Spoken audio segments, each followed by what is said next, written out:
Jharkhand board class 9th के बच्चे इस वीडियो को पूरा जरूर देखेंगे। जी हाँ, जो इस बार अपनी परीक्षा 2026 में देने वाले हैं। जी हाँ, आज के इस वीडियो में हम क्लास 9th के गणित का, मैथमेटिक्स का 40 ऑब्जेक्टिव जो वेरी वेरी इंपॉर्टेंट है आपके एग्जाम के लिए, उन सभी सवालों को हम आज इस वीडियो में बताने वाले हैं। जी हाँ मेरे प्यारे बच्चों, ये आप हमारे पीछे देख रहे हैं, ये जैक बोर्ड का मेरे प्यारे बच्चों ओरिजिनल प्रश्न पत्र है। ठीक है, जो आपके पूछा गया सवाल है मेरे प्यारे बच्चों आपके जैक बोर्ड में, उन सवालों को आज हम यहां पर कंप्लीट करेंगे। टोटल 40 प्रश्न होंगे और 40 नंबर के होंगे, है ना, और प्रत्येक प्रश्न एक एक नंबर का पूछा जाएगा। तो 40 प्रश्न को आज यहां पर हम देखने वाले हैं जो आपके जैक बोर्ड में प्रीवियस ईयर में पूछा गया है। तो आइए शुरू करते हैं प्यारे बच्चों। और ये देख सकते हैं मेरे प्यारे बच्चों, ये आपका सबसे पहला सवाल क्या पूछा गया है। ठीक है, ये देखिए कि निम्न में से कौन परिमेय संख्या है। ऑप्शंस दिए गए हैं कि √3 पाई 0/4 या 4/0, है ना। Which of the following is a rational number, कौन जो है रेशनल नंबर है बच्चों, कौन जो है परिमेय संख्या। तो यहां पर आप अगर देखें मेरे प्यारे बच्चों, √3 कैसी संख्या है, बोले सर ये अपरिमेय संख्या, क्योंकि ये अंडर रूट है ना। अंडर रूट में अगर कोई भी संख्या अभाज्य संख्या रहता है जिसका पूर्ण रूप से वर्गमूल नहीं निकलता है तो वो हमारे कैसी संख्या होती है, अपरिमेय संख्या। पाई भी मेरे प्यारे बच्चों आपका अपरिमेय संख्या हो जाएगा, है ना। और अगर मैं 0/4 देखूं बच्चों, तो ये कैसी संख्या होगा, अभी इसको छोड़ देते हैं, इसको देख लो, ये मेरे प्यारे बच्चों ये भी आपका अपरिमेय संख्या होगा। बोले सर ये कैसे। आप लोगों को पता है मेरे प्यारे बच्चों कि परिमेय संख्या को हम P/Q के रूप में लिख सकते हैं, है ना, P/Q के रूप में लिख सकते हैं, लेकिन Q is not equal to 0, Q का मान 0 नहीं होना चाहिए। तो यहां पर देख सकते हैं Q का मान 0 है, मतलब ये परिमेय संख्या नहीं है बच्चों। ठीक है, लेकिन ये अगर आप देख सकते हैं कि 0/4 इज इक्वल टू क्या होगा, 0 को कोई भी संख्या से डिवाइड करोगे तो 0 हो जाएगा, और ये कैसी संख्या हो जाएगी बच्चों, तो ये परिमेय संख्या। तो अब समझ में आ गया यहां पर कि कौन परिमेय संख्या है, तो ऑप्शन नंबर 3 इसका राइट आंसर हो जाएगा। ठीक है, 0/5। अगर ऊपर 0 रहा तो परिमेय संख्या होगा, लेकिन नीचे 0 होगा तो भैया कभी परिमेय संख्या नहीं होगा। चलो नेक्स्ट सवाल देखो बच्चों, अगला सवाल क्या पूछा है कि निम्न में कौन परिमेय संख्या 3 और 4 के बीच स्थित है। 3 और 4 के बीच कौन सा परिमेय संख्या यहां पर स्थित है बच्चों, है ना। यहां पर कह रहा है कि which of the following rational number lies between 3 and 4, 3 और 4 के बीच आपको देखना है। तो यहां पर अगर मैं देखूं मेरे प्यारे बच्चों, तो इसका अगर लॉन्ग तरीके से थोड़ा देखो, ठीक है, उसके बाद शॉर्टकट तरीका बता दूंगा। प्यारे बच्चों यहां पर देखो 3 और 4 के बीच में क्या हो सकता है, तो 3 और 4 के बीच में अगर देखें तो 3.1 या 3.2, इस तरीके से मान लो डॉटेड कुछ भी हो सकता है। 3 और 4 के बीच में यही 3 पॉइंट समथिंग हो सकता है। अब देखो इसको अगर हम डिवाइड करें तो कितना हो जाएगा, 2 1 2, मतलब 1 पॉइंट समथिंग, ये ऑप्शन कट जाएगा बच्चों। यहाँ पर 2 दूनी 4, पूरा पूरी कट गया, 2 तो होगा नहीं। हमें कितना लाना है, 3 और 4 के बीच में 3 पॉइंट समथिंग आना चाहिए। 1/2 अगर इसको देखे तो 0.5 आ जाएगा, तो ये भी अब बच्चों ऑप्शन कट जाएगा, है ना। और 7/2 इसको करेंगे तो 2 3 6, कितना बचा यहाँ पर, 1 बचा, 2 5 10। हाँ बच्चों ये आ गया, ये इसका राइट आंसर हो जाएगा, है ना। हमने बोला 3 और 4 के बीच में होने चाहिए, तो 3 और 4 के बीच में है कि नहीं है, पॉइंट में है ना, 3.5, बिल्कुल सर। ठीक है, अब देखो इसका एक शॉर्टकट तरीका होता है बच्चों, है ना, कि ये अगर इस तरीके का सवाल आ जाए तो आप कर सकते हो कि 3 और 4 को जोड़ के और 2 से डिवाइड कर देना। 3 4 कितना हो जाएगा, 7/2 इसका आंसर। ठीक है, तो इस तरीके से भी आप कर सकते हो, लेकिन सही तरीका मेरे प्यारे बच्चों ये है। ठीक है, क्योंकि एग्जामिनर अगर क्वेश्चन घुमा देगा तो वो पैटर्न पे आपका नहीं बनने वाला है। ठीक है, चलो आगे बढ़ते हैं नेक्स्ट सवाल पे। हमारा अगला सवाल क्या कह रहा है कि 6√5 गुना 2√5 क्या होगा बच्चों, है ना। 8√5 होगा, है ना, 60 होगा, या 12√5 होगा, या 300 होगा। बहुत आसान है मेरे प्यारे बच्चों, कह रहा है कि 6√5, है ना, और गुना में कह रहा है कि 2√5। प्यारे बच्चों 6 दूनी कितना हो जाएगा, 12, गुना करेंगे तो 12, और √5 अगर गुना करते हैं तो ओनली 5, क्या हो जाएगा, ओनली 5। ठीक है, तो 12 पच्चे मेरे प्यारे बच्चों 60 हो जाएगा। इस प्रकार हम देख पाते हैं कि 12 पच्चे 60, यानी ऑप्शन नंबर 2 इसका राइट आंसर हो जाएगा। समझ में आ गया, बोले हाँ सर। चलिए आगे बढ़ते हैं मेरे प्यारे बच्चों। नेक्स्ट सवाल कह रहा है कि 5 + √5, 5 - √5 जो है के बराबर है ना। बहुत आसान है, a + b, है ना, a + b और a - b। आप देख सकते हैं ये क्या है, a + b और ये a - b। तो a + b और a - b का फॉर्मूला क्या होता है, तो बच्चा होता है a² - b² होता है। तो a का मान कितना है बाबू, a का मान 5 हो जाएगा तो 5 का स्क्वायर कर दो, और b का मान √5 हो जाएगा तो √5 का स्क्वायर कर दो। ठीक है, तो 5 का स्क्वायर करेंगे तो 25 हो जाएगा, √5 का स्क्वायर करेंगे तो ओनली 5 हो जाएगा। तो 25 में से 5 घटाएंगे तो बच्चा 20 बचेगा। कितना बचेगा, 20 बचेगा तो ऑप्शन नंबर 1 इसका राइट आंसर हो जाएगा। समझ में आ गया? a plus b, a minus b का फॉर्मूला होता है a square minus b square. ए के जगह में a बैठा देंगे, b के जगह में जो b का मान होगा वो बैठा देंगे और स्क्वायर करके आंसर लाएंगे। ठीक है, समझ में आ रहा है बच्चों? मैं बता देता हूं कि जो भी बच्चे मैथ से डरते हैं ना, बस टेंशन नहीं लेना बच्चों, बस इसी तरीके से जैसे मैं सॉल्व करा रहा हूं आपको धीरे धीरे प्रैक्टिस करते जाना है, मजा आ जाएगा। ठीक है, क्या होगा बच्चों? मजा आ जाएगा। ठीक है, चलो आगे बढ़ते हैं नेक्स्ट सवाल पे। अगला सवाल देखिए, 1/√2 के हर का परिमेयकरण करने पर प्राप्त संख्या क्या होगी, है ना? 1/√2 जो है इसका हर का परिमेयकरण करेंगे तो कौन सी संख्या प्राप्त होगी? तो बहुत आसान है मेरे प्यारे बच्चों इसका परिमेयकरण करना। 1/√2 है तो ये ऊपर और नीचे दोनों से गुना हो जाएगा। ठीक है, हर को क्या करेंगे? ऊपर और नीचे दोनों से गुना कर देंगे। तो 2 को 1 से गुना करेंगे तो √2, और √2 गुना करेंगे तो ओनली 2। तो √2/2 क्या हो जाएगा? ऑप्शन नंबर 2 इसका राइट आंसर हो जाएगा। समझ में आ रहा है? कितना आसान से मेरे प्यारे बच्चों आप इसको सॉल्व कर पा रहे हो, देख रहे हो? ऐसा होता है मेरे प्यारे बच्चों आपके एग्जाम में प्रश्न, ऐसा ही होता है। और ये ओरिजिनल पेपर है तो आप समझ लो कि प्रश्न कैसा पूछा गया है। देखो अगला सवाल क्या है बच्चों, 64 के पावर में 1/2 है ना? 64 के पावर में मेरे प्यारे बच्चों 1/2 है। हम 64 को क्या लिख सकते हैं? बोले सर 8 का स्क्वायर लिख सकते हैं।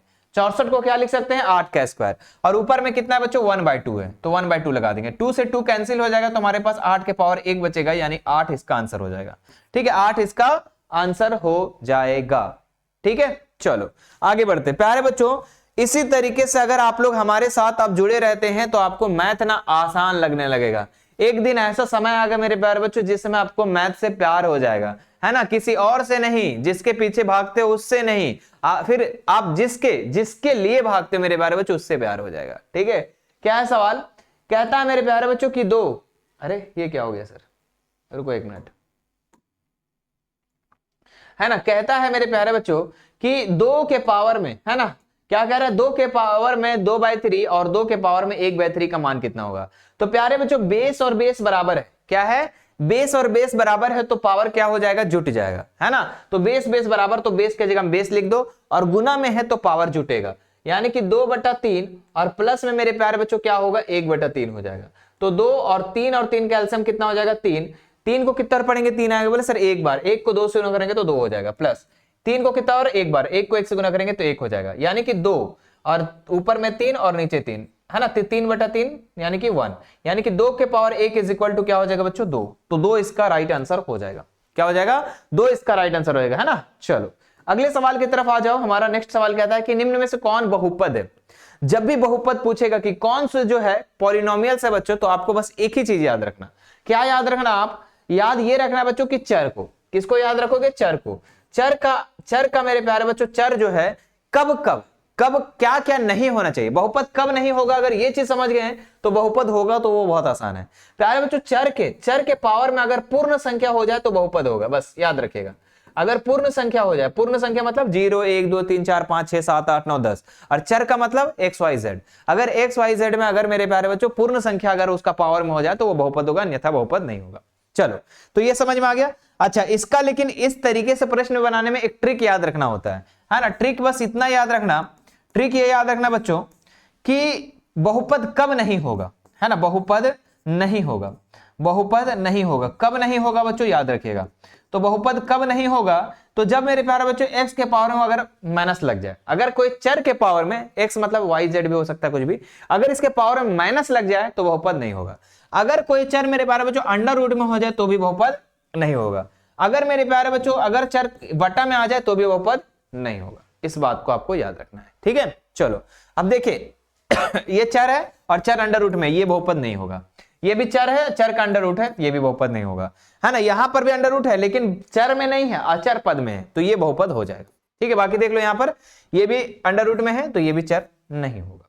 समझ में? चर का पावर में अगर अंडर रूट लग जाए तो बस इस ट्रिक को याद रखेंगे तो बन जाएगा, कोई दिक्कत वाली बात नहीं है। चलो अगले सवाल की तरफ आते हैं मेरे प्यारे बच्चों। कह रहा है कि बहुपद 5x माइनस अंडर रूट 7 का घात कितना होगा? जब भी घात पूछेगा बच्चा, अरे बार बार क्यों हो जा रही है, एक मिनट रुको। जब भी घात पूछेगा बच्चा, जब भी घात पूछेगा तो आपको चर को देखना और चर का अधिकतम घात को देखना। तो यहां पर आप चर कितना है? x है। x का अगर घात अगर कुछ नहीं दिया गया, समझ लो 1 है बच्चों, तो 1 इसका राइट आंसर हो जाएगा। चर का अधिकतम घात कितना है? एक है तो एक इसका राइट आंसर हो जाएगा। चलिए अगला सवाल की तरफ बढ़ते हैं। देख रहे कितने आसानी से हम लोग क्वेश्चन को सॉल्व कर लें। अभी तक हम लोग 10 सवाल को कर लिए हैं, है ना। अब सोचो कि आप एग्जाम में जब बैठोगे और इस तरीके से जल्दी जल्दी प्रश्न को सॉल्व कर लोगे तो कितना जल्दी घर आ जाओगे। तो प्यारे बच्चों जब सीखोगे, सब समझोगे, पढ़ोगे, तब तो प्यारे बच्चों आपकी तैयारी के लिए हमने कई वीडियो बनाकर रखा है ना। आपको 2000 अगर मैं बात करूं, है ना, पीवाईक्यू क्वेश्चन का, क्योंकि आप लोग को पता है मेरे प्यारे बच्चों, जो पिछला साल का जो क्वेश्चन होता है लगभग 4-5 साल का, उसको एग्जाम से पहले जरूर कर लेना होता है। और हमने मेरे प्यारे बच्चों 2022 का, 2023 का, है ना, 2024 का, 2025 का, है ना, ये सारे का मेरे प्यारे बच्चों हमने प्लेलिस्ट बना दिया है ना। हमें अभी जो कर रहे हैं 2022 का, तो ये सारा का मैंने प्लेलिस्ट बना दिया है। आप जाकर सभी ईयर का, आप ऑल सब्जेक्ट का, सिर्फ मैथ का नहीं, ऑल सब्जेक्ट का प्रीवियस ईयर क्वेश्चन देख सकते हैं, और वो भी ओरिजिनल। बिल्कुल हमारे पास मेरे प्यारे बच्चों ओरिजिनल पेपर है, जो आपके 2023 में पूछा गया था, 24 में पूछा गया था, 25 में पूछा गया था, 22 में पूछा गया था, और 2026 में क्या पूछेगा, तो कहीं ना कहीं मेरे प्यारे बच्चों इन्हीं सब क्वेश्चनों से मिला करके आपके 2026 में सवाल होंगे। ठीक है, और साथ ही साथ मेरे प्यारे बच्चों आपकी तैयारी के लिए हमने मॉडल पेपर तैयार किया है, कम से कम 10 से 12 मॉडल पेपर, जो कि आपकी तैयारी को और बूस्ट करेगा और बेहतर करेगा। ठीक है, तो हमारे चैनल पे साथ जुड़े रहेंगे बच्चों, और कोई भी वीडियो 9th की आती है आप उसे कंप्लीट करेंगे, उसके बाद देखिएगा आपके जो मार्क्स होंगे, ठीक है, वो सब में A+ नहीं आएगा तो कह देना मुझे। ठीक है, मैं जो बताऊंगा मेरे प्यारे बच्चों यहां तक के ऑप्शंस मैच कर जाएंगे आपके एग्जाम में।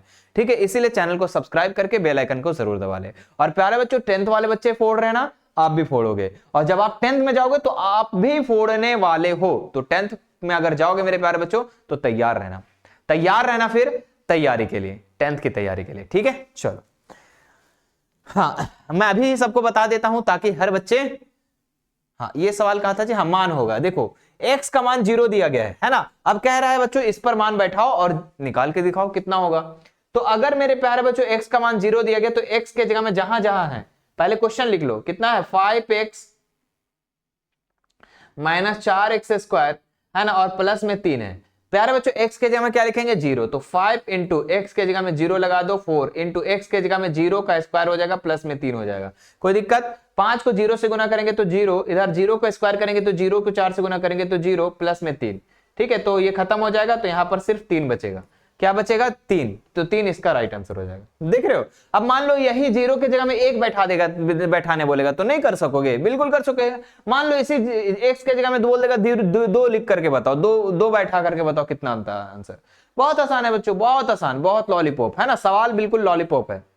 अगला सवाल क्या है, शून्यक निकालना। देखो कभी भी किसी का शून्यक निकालने बोलेगा आपके एग्जाम में मेरे प्यारे बच्चों, तो क्या कह रहा है कि x + 5 है ना, तो बराबर में आप 0 कर देना। जब भी शून्यक निकालेगा जो समीकरण दिया उसको लिख करके 0 कर देना। तो x बराबर कितना हो जाएगा, प्लस में 5 है, इधर आके माइनस में 5, तो x का मान जो आएगा वही उसका शून्यक निकल जाएगा। तो कितना निकल गया, -1। कितना निकल गया बच्चा, -1 निकल गया आंसर। ठीक है, चलो प्यारे बच्चों नेक्स्ट सवाल पे देखते हैं। देखो तरीका मेरे प्यारे बच्चों, और सही गाइडेंस अगर आपको सही दिया जाता है तो आपके एग्जाम में नंबर भी अच्छा आता है। ठीक है, लेकिन विकल्प बहुत मिलेंगे मार्ग भटकाने के लिए। जी हाँ बच्चों, आपके इंस्टाग्राम, आपके इधर क्या बोलते हैं फ्री फायर, बहुत सारी चीजें मिलेंगे मार्ग भटकाने के, लेकिन संकल्प एक ही रखना बच्चों, मंजिल तक जाने के लिए। प्रीवियस ईयर क्वेश्चन करना है, मॉडल पेपर करना है, हमारे द्वारा क्वेश्चन दिया गया वो करना, फिर देखो कैसे नहीं कर पाओगे एग्जाम में, बहुत बढ़िया करोगे। ठीक है, क्या कह रहा है बच्चों कि x + 1 से इतना को भाग देने पर शेषफल ज्ञात करना। शेषफल जब भी ज्ञात करने बोलेगा, पहले ये क्वेश्चन लिख लो। क्या है बच्चों, ये दिया गया है आपका, क्या है x + 3x², है ना, और माइनस में 1 है बच्चा, और बोल दिया है किससे भाग देने पर, इससे, यानी किससे, x + 1 से। तो पहले मेरे प्यारे बच्चों जिससे भाग देने बोलेगा उसका x का मान निकाल लेना। तो बराबर में 0 करके शून्यक निकालो तो x बराबर -1 हो जाएगा, यानी कि x का मान मेरे प्यारे बच्चों हमारे पास -1 आ गया। अब मैं यहां पर बैठा दो, आंसर आ जाएगा। ठीक है, x के जगह में क्या लिखेंगे, -1 प्लस 3x के जगह में -1, इसका कर दो स्क्वायर, माइनस में सॉरी इधर माइनस में 1 हो जाएगा।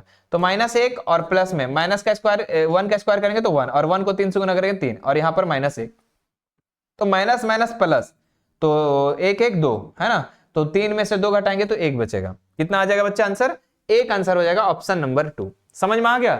बस मेरे प्यारे बच्चों जिससे भाग देने बोलेगा उसका शून्यक निकाल लेना, x का मान निकाल लेना, निकल जाएगा, उसके बाद मान यहां पर बैठा करके आंसर ले लेना। ठीक है, चलो अगला सवाल की तरफ बढ़ते हैं। नेक्स्ट हमारा कह रहा है बच्चों कि 12x² प्लस -7x और +1 का गुणनखंड निकालना है। बड़ा आसान है गुणनखंड निकालना बच्चों, बहुत आसान है। कहां निकाल दो, जगह बना दो, चलिए यहां पर निकालता हूं, है ना बच्चों, यहां पर निकालते हैं। क्या लिखा है, 12x², ध्यान दीजिएगा 12x² है और माइनस में 7x और +1 है। प्यारे बच्चों फर्स्ट लास्ट को गुना करेंगे कितना हो जाएगा, 12x² हो जाएगा। 12x² को ऐसा तोड़ेंगे कि बीच जोड़ने पर घटाने पर कितना आना चाहिए, 20 वाले महाशय के बराबर आना चाहिए, बीच वाला जो महाशय है बच्चों उसके बराबर आना चाहिए। तो इसको देखो 4x और 3x, 4 तिया 12x² हो जाएगा और 4x और 3x जोड़ेंगे तो 7x हो जाएगा। तो यहां पर हो जाएगा 12x² माइनस में 4x और माइनस में 3x और प्लस में मेरे प्यारे बच्चों 1। ठीक है, अब देखो इन दोनों में कॉमन निकालो, क्या निकल जाएगा, तो 4 कॉमन निकल जाएगा, साथ ही साथ x निकल जाएगा, है ना। ये दोनों का पेयर और इन दोनों का पेयर बना दो, पेयर बना दो, जोड़िया बना दो। ठीक है, और निकालो इन दोनों में देखो कॉमन क्या है, x तो कॉमन में है, साथ ही साथ 4 दोनों टेबल में चले जा रहा है। तो 4 तिया 12, एक x बाहर निकला है, एक x बचेगा, माइनस 4 बाहर निकल गया, 4x पूरा तो 1 बचेगा, माइनस यहां माइनस कॉमन निकलेगा बच्चों तो -1 निकालना पड़ेगा, क्योंकि कुछ कॉमन ही नहीं है। यहां पर 3x और ये प्लस में है तो माइनस में 1 हो जाएगा। हर हाल में मेरे प्यारे बच्चों ब्रैकेट वाला बराबर आना चाहिए। तो हमारे पास दो गुणनखंड आ गया, पहला गुणनखंड 4x - 1 और दूसरा गुणनखंड मेरे प्यारे बच्चों 3x - 1। तो देख लीजिए कहां पर है, 4x - 1 और 3x - 1। अरे ये रहा ऑप्शन नंबर 1, है ना, 3x - 1 एक गुणनखंड, दूसरा गुणनखंड आपका आया 4x - 1। समझ में आ गया। चलो अगले सवाल की तरफ आते हैं मेरे प्यारे बच्चों। अच्छा, इसका पीडीएफ अब चाहते हैं मेरे प्यारे बच्चों, हमारे ही एप्लीकेशन जो मिशन 2 वाले सर है उस पर जाकर के एप्लीकेशन को डाउनलोड कर लो। हमारा ऐप का नाम क्या है, मिशन 2 वाले सर, है ना। जाके प्ले स्टोर में सर्च कर लेना है, डाउनलोड कर लेना, पीडीएफ आपको मिल जाएगी। चलो अगला सवाल देखते हैं मेरे प्यारे बच्चों। इस सवाल में क्या लिखा गया है कि x - 1 है ना और x² plus x plus k का एक गुणनखंड हो तो k का मान क्या होगा, k का मान निकालने बोल रहा है बच्चों, है ना। तो उसी तरीके से बनेगा भाई, पहले क्या बोला x - 1, इसका क्या करो शून्यक निकाल लो। तो शून्यक निकालेंगे तो कितना हो जाएगा, x बराबर कितना हो जाएगा 1, माइनस है इधर आके प्लस में। अब यहां पर जो दिया गया है कितना दिया गया है, x² प्लस में x और प्लस में k दिया गया है, यही ना दिया गया है, बोले हाँ सर। अब x के जगह क्या बैठाएंगे, 1 का कर दो स्क्वायर प्लस x के जगह क्या बैठाओगे 1, तो 1 लगा दो प्लस यहां पर लगा दो k, तो 1 का स्क्वायर 1 और प्लस 1 बराबर प्लस k बराबर में मेरे प्यारे बच्चों इधर कुछ नहीं है तो 0 कर दो। ठीक है, अब 1 1 कितना हो गया 2 प्लस k बराबर में 0। प्यारे बच्चों k बराबर कितना हो जाएगा 2 प्लस में इधर आके माइनस में, तो -2 इसका आंसर हो जाएगा ऑप्शन नंबर 4। ऑप्शन नंबर 4 इसका राइट आंसर हो जाएगा। ठीक है, चलिए अगले सवाल की तरफ आते हैं मेरे प्यारे बच्चों। और हमारा नेक्स्ट सवाल कहता है इधर कि मूल बिंदु का निर्देशांक कितना होता है। कितना आसान सा सवाल पूछ दिया बच्चों। कई बार आपको बताएं कि एक होता है मेरे प्यारे बच्चों x अक्ष और एक होता है y अक्ष, और इसके कटान बिंदु को ही हम क्या कहते हैं, मूल बिंदु, है ना। इसे क्या कहते हैं, मूल बिंदु। और मूल बिंदु का जो निर्देशांक होता है मेरे प्यारे बच्चों वो 0 और 0 होता है ना। 0 0 0 0 कहां पर है, मूल बिंदु का निर्देशांक 0 0 होता है ना, याद रखिएगा। चलिए अगले सवाल की तरफ आ जाते हैं मेरे प्यारे बच्चों। नेक्स्ट सवाल कहता है कि 0 - 5 स्थित है, कहां पर है बच्चों, 0 - 5 जो है स्थित है, कहां पर स्थित है, x अक्ष पर, y अक्ष पर, द्वितीय चतुर्थांश में या चतुर्थ चतुर्थांश में। हमने पिछले वीडियो में बच्चों आप लोग को चतुर्थांश के बारे में बताया था, जिसमें आपको 2023 के क्वेश्चन पेपर बता रहे थे। चतुर्थांश मैंने बताया था बच्चों कि ये होता है y अक्ष, ये होता है x अक्ष, है ना। और ये पहला चतुर्थांश होता है, ये दूसरा चतुर्थांश होता है, ये तीसरा चतुर्थांश होता है और ये चौथा चतुर्थांश होता है। मेरे प्यारे बच्चों ये प्लस और प्लस होता है, ये माइनस प्लस होता है और ये माइनस माइनस होता है और ये प्लस माइनस होता है। ये चीज आप लोगों को हम बता चुके थे प्यारे बच्चों। लेकिन यहां पर आपको जो दिया गया है x का मान बोल दिया है 0 और y का मान बोल दिया -5। तो याद रखेगा बच्चों कि जब x का मान 0 होगा तो वो y अक्ष पर होगा। कहां पर होगा, y अक्ष पर होगा, है ना। तो बिंदु कहां होगा बच्चों, y अक्ष पर। जब x का मान 0 तो y अक्ष पर आंसर होगा, है ना। जब x अक्ष पर, अगर मेरे फिर समझो, जब x का मान 0 तो वो y अक्ष पर होगा। अगर मान लो यही क्वेश्चन ऐसा लिख देता कि x का मान -5 दे देता और y का मान 0 दे देता। आप लोग को पता होना चाहिए जो कि ब्रैकेट में जो होता है ना, पहले x का मान होता है बाद में y का मान होता है। अगर इस तरीके से दिया रहता तो हमारा वो x अक्ष पर हो जाता। क्यों, क्योंकि y का मान 0 होता। अगर y का मान 0 अगर है निर्देशांक तो वो x अक्ष पर बिंदु है। ठीक है, इसका मतलब मेरे प्यारे बच्चों जो क्वेश्चन दिया गया है ये 0 और -5, ये मतलब कि बिंदु आपका यहां पर होगा। बिंदु आपका कहां पर होगा, यहां पर, ना इधर जाएगा ना इधर जाएगा। मतलब x का मान 0 होगा तो y अक्ष पर क्या होगा, बिंदु होगा। ठीक है, याद रखिएगा। अगले सवाल की तरफ आते हैं। अच्छा ऊपर नहीं होगा, नीचे होगा, माइनस में है ना, नीचे होगा, ध्यान दीजिएगा। देखो ये आकृति में 17 से 20 तक आपको उत्तर देना है बच्चों। आकृति को आपको सबसे पहले ध्यान से देखना है प्यारे बच्चों। आकृति को ध्यान से देखो, यहां पर P का निर्देशांक दिया है, S का निर्देशांक दिया है। यहां पर आप अगर देखें प्यारे बच्चों तो यहां पर आप थोड़ा सा ऊपर इसको कर लेते हैं तो R का निर्देशांक दिया है, यहां पर Q का निर्देशांक दिया है ना। चलो देखते हैं। देखो S का निर्देशांक अगर मैं बात करूं मेरे प्यारे बच्चों तो कितना हो जाएगा, देखो तो X वाले लाइन में कहां पर कट रहा है, -3 में, तो X का मान मेरे प्यारे बच्चों -3 और Y के में देखो 2, तो -3 और 2 इस निर्देशांक का नाम हो जाएगा S का मान। अच्छा P का अगर निर्देशांक का मैं बात करूं मेरे प्यारे बच्चों तो क्या हो जाएगा, तो P जो है X का मान देखो कितना है, बोले सर X का मान ना -1 है, इधर 1 है तो बीच में 0 है, तो 0 हो गया, X का मान 0 और Y का मान कितना हो जाएगा 2 हो जाएगा, है ना। तो और आपको बताए थे बच्चों कि Y अक्ष पर अगर कोई बिंदु होगा तो X का मान 0 होगा, बताए थे ना। हाँ ऐसे मेरे प्यारे बच्चों R वाला देख लो, पहले X का मान लिखना, X वाला कहां पर कटा है -3 में और Y वाला कितना में कटा है -2 में, तो इस तरीके से आंसर हो जाएगा। और क्या है Q है, X का मान कितना है 2 है और Y का मान कितना है -2 है। तो इस प्रकार आप देख पा रहे हैं कि सभी का निर्देशांक हम लोगों ने निकाल दिया। अब जिसका भी 17 से 20 तक क्वेश्चन पूछेगा हम आपको बता देंगे बहुत आसानी से देख देख करके। अच्छा एक चीज और भी मेरे प्यारे बच्चों याद रखिएगा आप लोग, एक होता है मेरे प्यारे बच्चों भुज, है ना, एक क्या होता है भुज, जो हमारे पास x का मान होता है, x का मान को हम लोग क्या बोलते हैं भुज कहते हैं, और एक होता है बच्चों कोटि जो हमारा y का मान होता है, तो y का मान को हम लोग क्या कहते हैं कोटि कहते हैं, y का मान को क्या कहते हैं बच्चों कोटि कहते हैं, याद रखिएगा। x का मान को भुज कहते हैं और y का मान को हम कोटि कहते हैं। चलिए अब हम लोग क्वेश्चन जो दिया गया है उसके अकॉर्डिंग चलते हैं। क्वेश्चन क्या क्या दिया गया, पहला बोला q का निर्देशांक, तो q का निर्देशांक कितना हो जाएगा 2 x का मान और y का मान -2, 2 -2, 2 -2 कहां पर है, बोले सर ऑप्शन 1, ऑप्शन 1 इसका राइट आंसर हो जाएगा। क्लियर है, ऑप्शन 1 इसका राइट आंसर हो जाएगा। अगला देख लेते हैं, है ना, इसी तरीके से the coordinate of the point of Q, Q का पॉइंट कोऑर्डिनेट पूछ रहा है। अगले देखो -3 और 2 द्वारा पहचाना गया बिंदु, तो चलो देखते हैं -3 और 2, x का मान -3 ये रहा और 2 हमारा ये हो गया, तो S है बच्चों, क्या है S है, -3 और 2 का पहचाना गया बिंदु क्या हो जाएगा S हो जाएगा, है ना। -3 देख लो यहां पर और 2, बोले सर -3 तो यहां पर भी और माइनस, अरे भाई -3 ठीक है लेकिन -2 है यहां पर, और हमें -3 और 2 बोला है ना, -3 और 2 ही ना बोला है जी। देखो -3 और 2, तो ये हमारा किसका है S का है, तो S इसका आंसर हो जाएगा, चौथा नंबर। ठीक है चलो अगला देखते हैं, P का भुज, है ना, P का पहले निर्देशांक देखो बच्चों, P का निर्देशांक कितना है, तो P का निर्देशांक देखे तो x का मान 0 और y का मान 2, है ना, x का मान 0 और y का मान 2, तो भुज किसको बोलते हैं x का मान को, तो x का मान कितना है 0 है ना। समझो बात को, समझो बात को, फिर से समझो, यहां पर जो निर्देशांक निकलेगा बच्चों x का मान 0 और y का मान 2 हो जाएगा, और आपको क्या पूछा है भुज पूछा है, भुज कितना हो जाएगा तो 0 हो जाएगा। अगर कोटि पूछता मेरे प्यारे बच्चों तो कितना हो जाता, कोटि किसका मान होता y का मान, तो y का मान आपका 2 हो जाता, लेकिन आपको भुज पूछा है तो 0 होगा। ठीक है, कितना आसान आसान सा सवाल पूछ दिया है, हाँ बच्चों बहुत आसान आसान सा सवाल है ना, तो ये हमारा क्या हो जाएगा भुज जो हो जाएगा 0 हो जाएगा। अगला देखते हैं, r की कोटि कितनी है, r की कोटि मतलब r का y का मान पूछ रहा है, तो पहले r का निर्देशांक देख लो कहां पर है, r का निर्देशांक -3 और -2, आपको कोटि पूछ रहा है ना, r का निर्देशांक कितना है बच्चों, तो -3 और -2, और आपको कोटि पूछ रहा है मतलब कि y का मान पूछ रहा है, तो y का मान हमारा कितना है -2,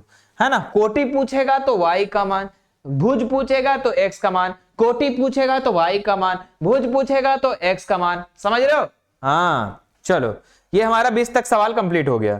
आगे बढ़ते हैं मेरे प्यारे बच्चों, नेक्स्ट सवाल पे हमारा क्या कह रहा है कि दो चर वाले रैखिक समीकरण का मानक रूप क्या है। दो चर वाले रैखिक समीकरण का मानक रूप होता है मेरे प्यारे बच्चों, क्या होता है ax plus B Y plus C बराबर 0, याद रखिएगा, है ना, ax plus B Y plus C बराबर 0, और द्विघात बहुपद का ये वाला होता है, अगर द्विघात बहुपद पूछता है ना तो ये वाला हो जाता, क्योंकि इसमें मेरे प्यारे बच्चों एक ही चर है, देखो x और x, इसमें देखो दो चर है ना x और y, हाँ सर, तो दो चर वाले रैखिक समीकरण का मानक रूप ये होता है ना। अगले सवाल पर आ जाओ, यहां कह रहा है बच्चों कि इसका तुलना करने पर, है ना, 2x माइनस प्लस 3y बराबर 8, तुलना करने पर एबीसी का मान निकालना। बहुत आसान है मेरे प्यारे बच्चों, एबीसी का मान निकालना। सबसे पहले इस रूप में इसको लिख लो, है ना, तो इस रूप में अगर लिखे तो हो जाएगा 2x प्लस में 3y, और देखो बच्चों c का मान जो है ना बराबर का इधर है, तो c का मान इधर ला लेंगे हम पहले, तो -8 हो जाएगा, प्लस में था 8 इधर माइनस में। अब एबीसी का मान देखो, a का मान x के पहले क्या होता है a का मान, y के पहले मेरे प्यारे बच्चों b का मान होता है, c का मान आपका -8 दिया गया है, तो 2 3 -8 2 3 -8 2 3 8 नहीं 2 नहीं होगा 2 3 -8, देखिए ऑप्शन नंबर तीसरा। ऑप्शन नंबर तीसरा इसका राइट आंसर हो जाएगा। ठीक है प्यारे बच्चों, क्लास कैसा लग रहा है एक बार आप लोग फायर वाला इमोजी बनाकर भेजेंगे फटाफट, एकदम जितना जल्दी हो सकता है। ठीक है चलो अगला सवाल देखो बच्चा क्या कह रहा है कि x प्लस वाई बराबर 7 है, किसका हल है ना। तो हम लोग को इसमें ऑप्शन वाला लेकर काम करना होता है बच्चों। क्या क्वेश्चन बोल दिया कि x प्लस वाई जो है बराबर में 7 होना चाहिए, है ना। तो x का मान 0 बोला है और y का मान 0 बोला है, बोले देखो दोनों 7 बराबर आता है। बोले सर 0 यानी 7 बराबर कहां आ रहा है सर, ऑप्शन नंबर 1 कट गया। दूसरा ऑप्शन दिया कि x का मान तुम 3 निकालो और y का मान 0 रखकर देखो दोनों सर बराबर आता है। बोले सर कहां बराबर आ रहा है, 3 0 3 जी 7 नहीं होगा सर, ये भी ऑप्शन कट गया। अगला देखो x का मान 0 और y का मान 4 नहीं होगा। इसमें देखो x का मान 3 और y का मान 4 रख करके देखो दोनों साइड इक्वल आता है। बोले सर ये भी 7 इधर भी 7, हाँ सर ये सेटिस्फाई कर रहा है, यानी ऑप्शन नंबर 4 इसका राइट आंसर हो जाएगा। समझ में आया। हाँ अगला देखो क्या है, x का मान 4 दिया, y का मान 1 दिया है, का समीकरण का हल किसका होगा बच्चों। तो वही है उसका, उस क्वेश्चन को क्या कर दिया है, क्वेश्चन को पलट दिया है ना। तो चलिए पहला ऑप्शन को उठाते हैं मेरे प्यारे बच्चों। कह रहा है कि x का मान तुम 4 लगा दो, है ना। x का मान के जगह में तुम क्या करो 4 लगा दो और बराबर y के जगह में तुम कितना लगाने बोल रहा है बच्चों, है ना 4 इंटू y के जगह में 1 लगाने बोल रहा है। देखो तो इक्वल आता है 4 4 का 4, अरे सेट इक्वल आ गया, यानी यही वाला सेटिस्फाई कर गया, पहला नंबर ही सेटिस्फाई कर गया। बाकी आप बैठा के चेक कर लो, है ना कि x का मान 4 लगा के देखो, y का मान 1 देखो तो आता है बराबर, नहीं आएगा। यहां पर भी देखो नहीं आएगा, यहां पर भी देखो नहीं आएगा, लेकिन फर्स्ट वाला में आ गया। ठीक है अगला देखो, निम्न में से कौन दो चर वाले रैखिक समीकरण है, दो चर वाले रैखिक समीकरण, दो चरों वाले रैखिक समीकरण। तो भैया इसमें सिर्फ x है, एक ही चर है, ये कट गया ऑप्शन। इसमें मेरे प्यारे बच्चों दो चर है x और y, ये ऑप्शन सही हो जाएगा। ठीक है इसमें एक ही चर है y, ये कट जाएगा।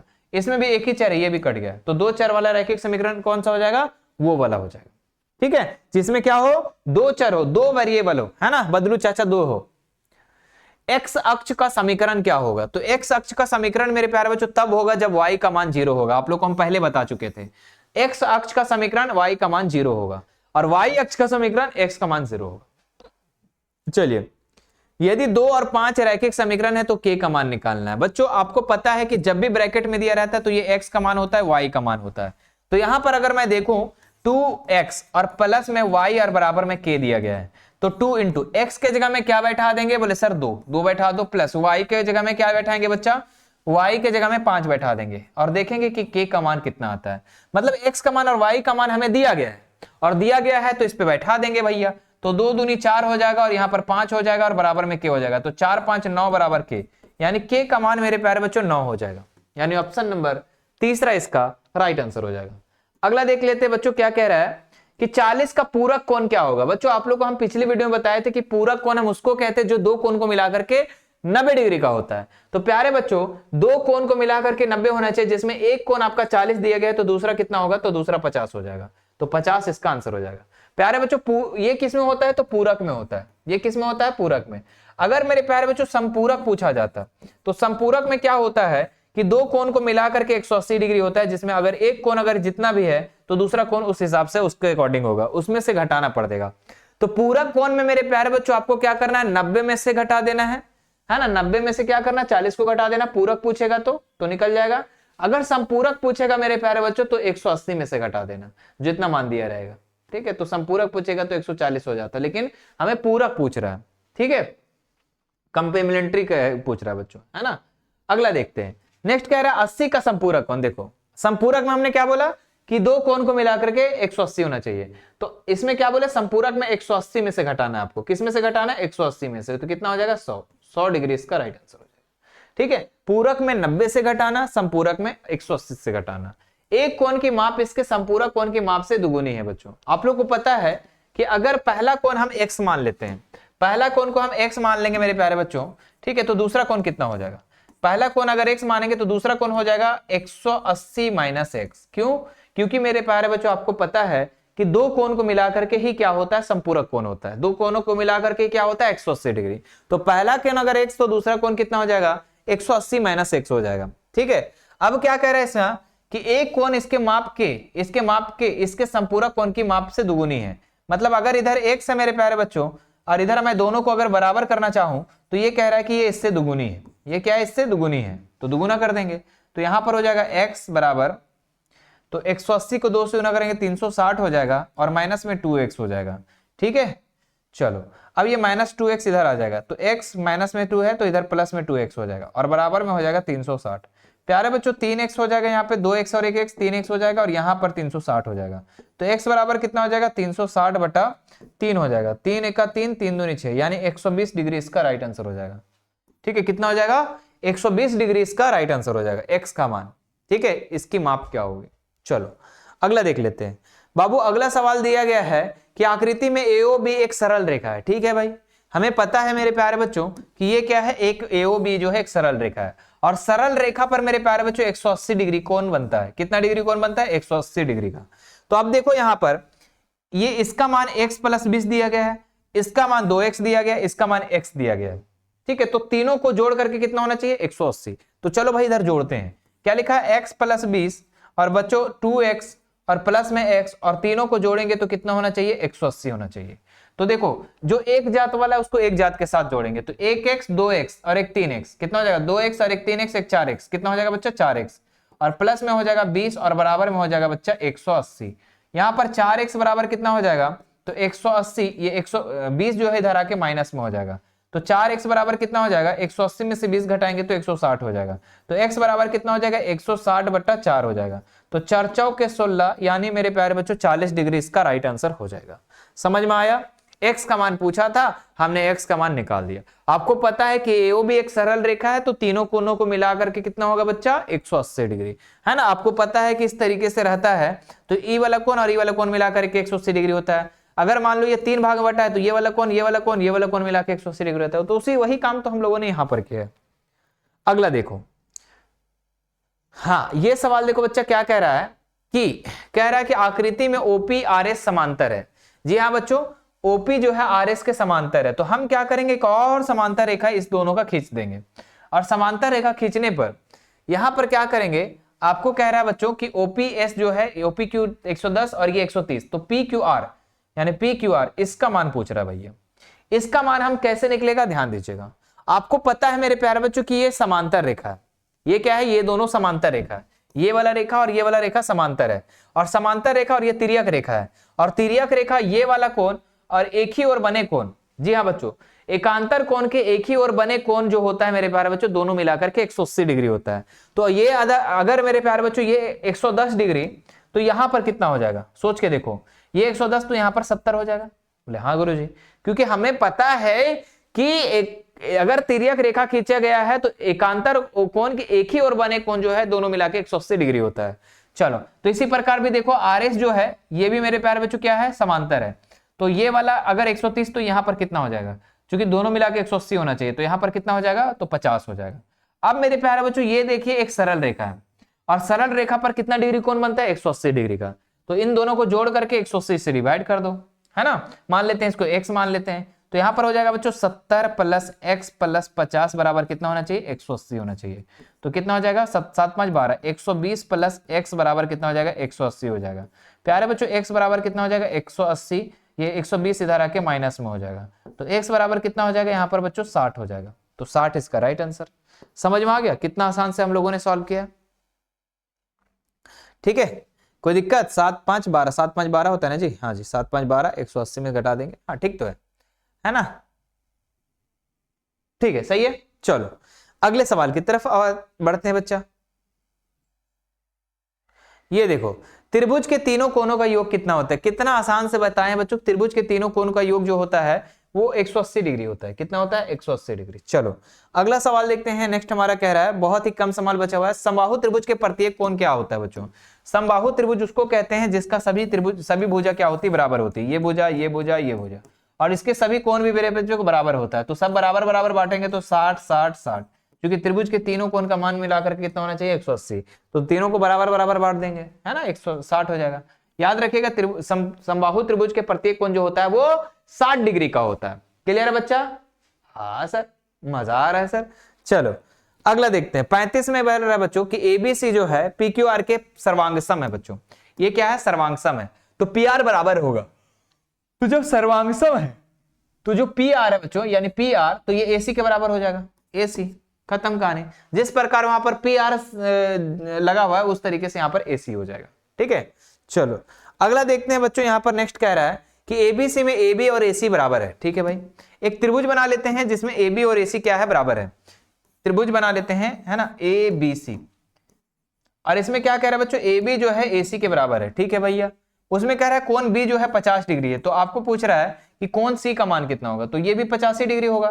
क्योंकि मेरे प्यारे बच्चों आपको पता है कि बराबर भुजाओं के सम्मुख कोण बराबर होते हैं, तो यदि मेरे प्यारे बच्चों AB के सम्मुख कोण देखे, अगर AB के सम्मुख कोण देखे तो कोण C जो हो जाएगा, और कोण AC के सम्मुख कोण देखे तो कोण B, ये दोनों आपस में बराबर होंगे। जो कि हमें B का मान दिया गया तो C का मान भी वही होगा। तो बराबर भुजा का सम्मुख कोण बराबर होते हैं और बराबर कोण के सम्मुख भुजा बराबर होते हैं, इस बात को याद रखना आपको। चलिए अगला देखते हैं। PQR में P जो है Q के बराबर है। ठीक है भाई, और QR बराबर है कितना का, तो चलो देखते हैं। सबसे पहले मेरे प्यारे बच्चों यहां पर इस तरीके से हम PQR बना देते हैं, P, है ना, या फिर ऐसे लगा दो PQR। प्यारे बच्चों यहां पर अगर मैं देखूं तो QR, हाँ PQ बराबर है ना, P जो है ये Q के बराबर है। क्या है, P जो है Q के बराबर है, तो P के सामने वाली भुजा क्या हो जाएगा बच्चों, QR, है ना। PQ के सामने वाली भुजा, P के सामने वाली भुजा क्या हो जाएगा, QR, और Q के सामने वाली भुजा क्या हो जाएगा, PR। तो QR जो होगा बच्चों वो PR के बराबर होगा। ठीक है, QR जो होगा PR के बराबर होगा। हमने बोला था ना कि अगर बराबर कोण है तो उसके सम्मुख भुजा बराबर होंगे, अगर बराबर भुजा है तो उसके सम्मुख कोण बराबर होंगे। ठीक है, तो चलो ये भी हमें समझ में आ गया बच्चों। अब हमारे पास मात्र 2-3 सवाल बचे हुए हैं, फटाफट कर लेते बच्चा, और बताओ कि इस 40 में से आप कितना उत्तर कर पा रहे हो, है ना, कि अगर आप एग्जाम लिखते 2022 में तो आप कितने नंबर लाते। और प्यारे बच्चों इससे सवाल आपके एग्जाम में देखने को मिल सकता है। ठीक है, ध्यान दीजिएगा।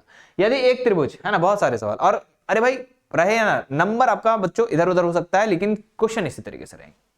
एक त्रिभुज का एक कोण शेष दो कोणों का योग के बराबर होता है। बच्चों एक त्रिभुज में क्या होता है, एक कोण जो है ये वाला कोण शेष दो कोणों के बराबर होता है, तो ये 90 डिग्री और ये दोनों मिलाकर के 90 डिग्री होता है। यानी कि ये कब होता है मेरे प्यारे बच्चों, जब समकोण त्रिभुज होता है। जब समकोण त्रिभुज होता है, जब ये 90 डिग्री होता है, तब ये वाला कोण और ये वाला कोण मिलाकर के बराबर होता है। यही कह रहा है कि त्रिभुज का एक कोण जो है तो उसके शेष दो कोणों का योग के बराबर होता है। चलो ठीक है, अगले सवाल पे आ जाते हैं। कह रहा है बच्चों कि निम्न में से कौन सर्वांग समता कसौटी है। तो सर्वांग समता कसौटी अगर यहां पर मैं देखूं मेरे प्यारे बच्चों तो ये हो जाएगा साइड एंगल साइड हो जाएगा। क्या हो जाएगा, साइड एंगल साइड हो जाएगा। ये सर्वांग समता कसौटी है, दो भुजा और एक एंगल बराबर होता है तो वो हमारा साइड एंगल साइड होता है। अगला देखते हैं मेरे प्यारे बच्चों, कह रहा है कि एबीसी और पीक्यूआर जो है ये क्या है, दोनों सर्वांगसम है। तो AB जो है PQ के बराबर है, BC जो है QR के बराबर है, तो कौन B किसके बराबर होगा, तो B जो हो जाएगा Q के बराबर हो जाएगा, B जो हो जाएगा Q के बराबर। यहां पर ऐसा समझो कि एक P के बराबर तो B Q के बराबर, तो B जो हो जाएगा Q के बराबर हो जाएगा, ऑप्शन नंबर 2। ठीक है, तो इस प्रकार मेरे प्यारे बच्चों आज हम लोगों ने टोटल 40 प्रश्नों को सॉल्व कर दिया। मुझे उम्मीद है मेरे प्यारे बच्चों कि आप लोगों ने इस 40 में से अच्छा अंक प्राप्त किए होंगे। तो जरूर से कमेंट करके बताएंगे इस 40 में से आप कितना उत्तर कर पाए हो। और मेरे प्यारे बच्चों ये था आप लोगों का 2022 के क्वेश्चन पेपर, है ना, मैथ का। और प्यारे बच्चों इसी तरीके से ऑल सब्जेक्ट का आपके 2022 के क्वेश्चन पेपर, साथ ही साथ 2023 के क्वेश्चन पेपर सॉल्व हो चुका है, 2024 का क्वेश्चन पेपर सॉल्व हो गया है, 2025 के क्वेश्चन पेपर सॉल्व हो गया, वो भी ऑल सब्जेक्ट का। इसके लिए मेरे प्यारे बच्चों एक प्लेलिस्ट बना दिया गया है, आप जाकर हमारे यूट्यूब चैनल पर जाएंगे, वहां पर आप लोग को मिल जाएगा प्लेलिस्ट। ठीक है, और क्लास 9 की तैयारी 2026 और वहां प्लेलिस्ट मिल जाएगा। प्लेलिस्ट में जाकर के आप सभी के प्रीवियस ईयर क्वेश्चन को जरूर देख लेना, है ना। कोई दिक्कत है, कोई समस्या है बच्चों तो नीचे कमेंट करना। और मेरे प्यारे बच्चों हमारे सोशल मीडिया में आप लोग जरूर जुड़ जाइएगा, क्योंकि अभी मेरे प्यारे बच्चों आप तो 9th में पढ़ रहे हो, लेकिन 10th में तो गर्दा उड़ाना है ना बच्चों। तो आप हमारे सोशल मीडिया के साथ जुड़ जाइए ताकि हर अपडेट मेरे प्यारे बच्चों आप लोग को मिलता रहे, है ना। सोशल मीडिया में हमारे प्यारे बच्चों जैसे इंस्टाग्राम हो जाएगा, हमारा इंस्टाग्राम का जो आईडी है वो मिशन टू वाले सर है, मिशन और ऐसे है डैश और यहाँ डैश और इस तरीके से वाले, मिशन टू वाले। इस इंस्टा को आप लोग क्या कर सकते हो बच्चों, फॉलो कर सकते हो, कोई दिक्कत वाली बात नहीं। साथ ही साथ मेरे प्यारे बच्चों व्हाट्सएप ग्रुप में जुड़ना है तो हमारा लिंक जो है डिस्क्रिप्शन बॉक्स में दिया गया है, इंस्टाग्राम टेलीग्राम सभी का, है ना, ताकि आपको। और मेरे प्यारे बच्चों सब में जरूर जुड़िएगा, क्योंकि हर अपडेट हर जगह पर आप लोगों को मिल जाता है। क्योंकि जैक बोर्ड में अगर आप पढ़ रहे हैं तो जरूर से जरूर जुड़ जाना है बच्चों। बाकी कोई भी समस्या है बच्चों, समय बहुत ही कम है और आप लोग को तैयारी अच्छे से करना है बच्चों, है ना। तो जितने ज्यादा प्रैक्टिस करेंगे हमारे साथ मेरे प्यारे बच्चों, आप लोगों को बहुत ही अच्छा लगेगा। हाँ, हो सकता है कुछ बच्चे इस वीडियो को पहली बार देख रहे होते तो कुछ क्वेश्चन नहीं समझ में आएंगे, लेकिन जब बार बार देखना स्टार्ट करोगे बच्चों तो बता रहे हैं कि आप हीरो नहीं बन जाओगे ना मैथ में, मैथ से प्यार हो जाएगा, बता रहे हैं। अगर 8 में आप लोग 9, 7 में या फिर 6 में अगर झारखंड बोर्ड में पढ़ रहे हैं और आपको अगर मैथ से प्यार नहीं है तो कोई बात नहीं, हम आपको प्यार करवाने वाले हैं इस क्लास 9th में, ठीक है। टेंशन मत लेना, फिर 10th में तो गर्दा उड़ा देंगे। हमारे साथ ऐसे बच्चे बहुत जुड़े हैं जो मैथ से डरते थे, कांपते थे, वो भी मैथ में आज धुआं धुआं कर रहे हैं, ठीक है। चलो बाय बाय बच्चों, फिर मिलते हैं, है ना। वीडियो को झारखंड के कोने कोने तक चल जानी चाहिए, जितने भी क्लास 9th के इस बार मैट्रिक 2026 में अपनी बोर्ड परीक्षा दे रहे हैं सभी तक चल जानी चाहिए, ठीक है। मैं उम्मीद करता हूं जरूर शेयर कीजिएगा। बाय।